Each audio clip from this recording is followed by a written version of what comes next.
Day 31, Tuesday, November 22nd.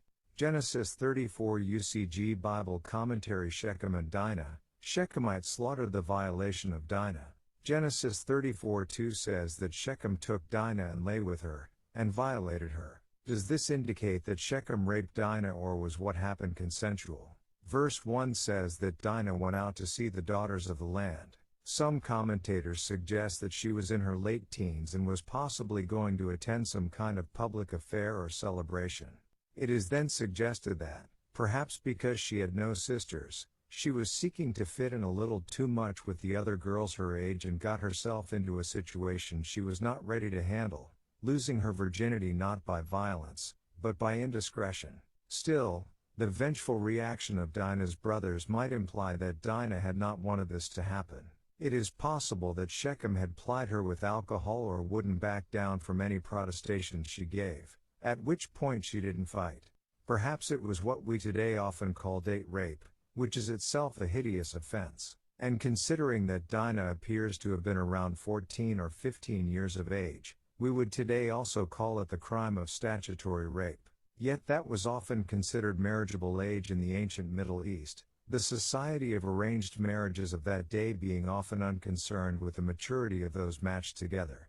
Shechem clearly did wrong by taking advantage of Dinah and not betrothing her with her father's consent prior to their physical relations. However, the violation seems non-violent, as he spoke kindly to the young woman after the event and even loved her. Verse 3. Contrast Shechem's attitude to Tamar's rape by Amnon in 2 Samuel 13, where Amnon wanted nothing to do with Tamar after he violated her by force. Further, Shechem seemed very willing to meet all the demands of Dinah's brothers in order to marry her, as painful as the conditions would turn out to be. His men's willingness to go through the same sacrifice on his behalf could perhaps lend credence to his reconciliatory attitude, though they were also persuaded by the prospect of sharing in the wealth of Jacob's family, which circumcision would make possible. However, verse 19 does say that Shechem was more honorable than all the household of his father, seeming to indicate this was a good faith attempt to right the wrong he had done. Perhaps the omission of any objection by Dinah could possibly indicate her feelings about what had happened. Jacob's attitude also seems to indicate that he did not see it as a violent rape, though he surely was not pleased with the situation.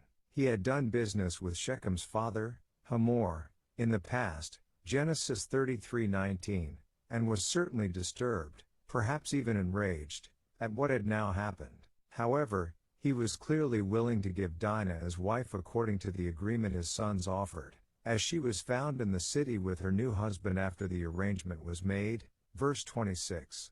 God later instructed the nation of Israel on how to handle this kind of situation, leaving it in the hands of the father whether the offender could still marry the woman, the offender having to pay a financial penalty regardless of the father's decision. Exodus 22:16-17, Deuteronomy 22:28-29.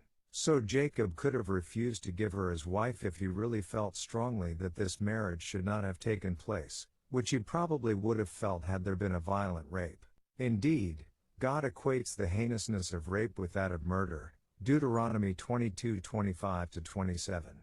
Cruel and unusual punishment? Simeon and Levi's violent revenge was not looked upon favorably by their father. He believed that their treachery would give the family a bad name and that their neighbors might unite and destroy his household. It was Esau who was to live by the sword, Genesis 27:40, not Jacob. The brothers' attack seemed exceedingly brutal, since not only did they kill Shechem, the one who committed the offense, but they slew all the men in Shechem's hometown.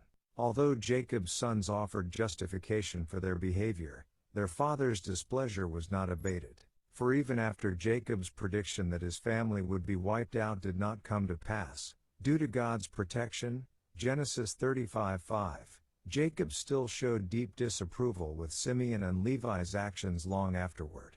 Shortly before his death, Jacob delivered this prophecy from God: Simeon and Levi are brothers. Instruments of cruelty are in their habitation. Cursed be their anger, for it is fierce, and their wrath, for it is cruel. I will divide them in Jacob and scatter them in Israel. Genesis 49:5-7. Here we see that family traits are passed down, probably through a combination of heredity and family upbringing. And in the case of Simeon and Levi, God judged that their descendants would be too volatile to be all together, having their own nations. Indeed, more than likely, this would only spell trouble for the rest of the world. Later, we will see the fiery, emotional demeanor of the family of Levi channeled into a zeal for serving God.